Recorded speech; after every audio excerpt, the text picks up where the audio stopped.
السلام عليكم سودوada saxaabay ku soo dhawaada YouTube channel-kayga maanta waxaan doonayaa inaan idin baro 10 liido meningitis waxaan ku sheegnay this is the inflammation of the meninges waa markuu caabuq ku dhaco mise infection ku dhaco meninges waxa loo yaqaanaa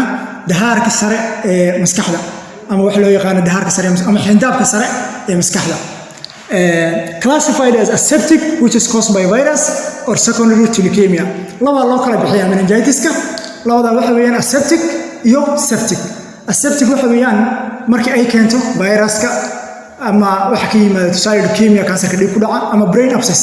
ama malax marka ay gasho maskaxda markay malax gasho waxa kale oo nooc kale waxa weeyaan septic waxaan ka wadnaa waa marka ay keento ama meningitis-ka ay keento waxa loo yaqaan bacteria markay keento qaasatan bacteria loo yaqaan Neisseria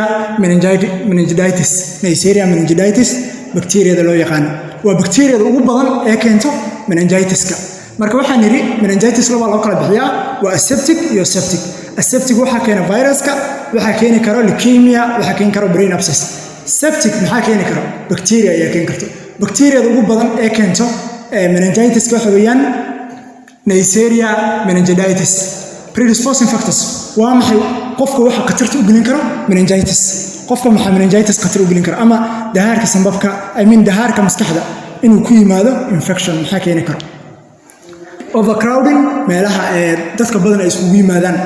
dadka badan ay ku nool yihiin waxa weeyaan infection waa la kala qaadi karaa qof qaba ayaa ku gudbin kara bacteria-da iyo waxyaalaha dhan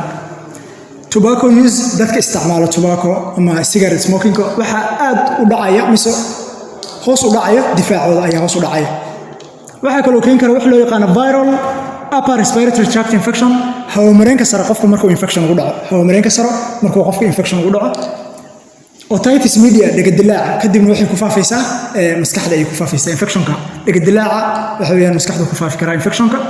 immunosuppression waxa weeyaan qofka uu aad u liito difaaciisa qofka uu aad difaaciisa u liito waxa ku imaan karo meningitis ba ku imaan karto aan ka gudubno waxa lagu gudbaynaa clinical manifestations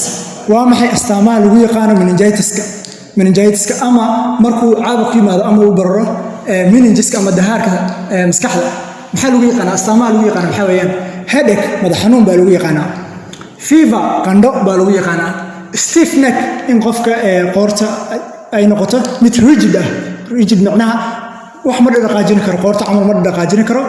waxa weeyaan sababtoo ah nerbihi iyo murqihii baa qofka xanuunka u yimaada positive chronic sign waxa kamid ah positive bruising sign waxa kamid ah photophobia macnaha qofka layrka ayaa dhibaya seizures waa qalal disorientation qofka inuu dawaqsan yahay ama uusan garanaynin meesha uu joogo waqtiga waxyaalaha dhan uusan garanaynin medical management baan u gudbaynaa maxaa lagu dabiibi karaa qofka maxaa daawo la siin karaa waxa la siin karaa penicillin antibiotics ceftriaxone daawooyinka sida ceftriaxone baa la siin karaa qofka oo antibiotic ah waxa kale oo la siin karaa ama hadaad isticmaalayna ceftriaxone waxaad isticmaali kartaa vancomycin daawo la yiraahdo kaligeed vancomycin alone kaligeed baad isticmaali kartaa waxa kale oo vancomycin qofku ugu dari kartaa rifampicin waa haddii qofkan laga helo resistant strains of bacteria ama bacteria-da aan la daaweyni karin resistant-ga diidaysa daawooyinka la dagaalamaysa haddii laga helo qofka waxaa la isticmaali karaa vancomycin iyo rifampicin baad isla siini kartaa hal mar cashirkeena meningitis halkaas ku soo